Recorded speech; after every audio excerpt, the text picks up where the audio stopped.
দর্শক, breaking news. আজ বিয়ে করলেন নতুন যুব ক্রীড়ামন্ত্রী আসিফ মাহমুদ।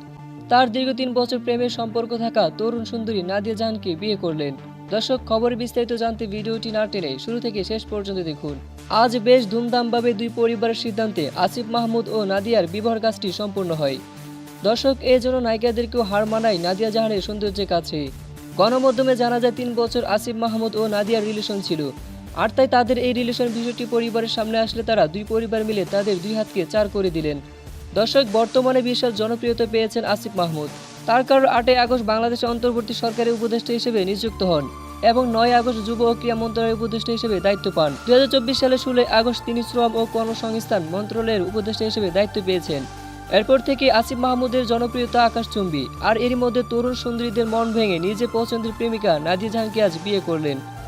তো দর্শক, আপনাদের কি মতামত? এত তাড়াতাড়ি আসিফ মাহমুদ বিয়ে করাটা কি ঠিক হয়েছে? কি মনে হয় আপনাদের? তা এই বিষয়ে জানিয়ে দিন আপনাদের মতামতটি আমাদের ভিডিওর কমেন্ট বক্সে। ধন্যবাদ।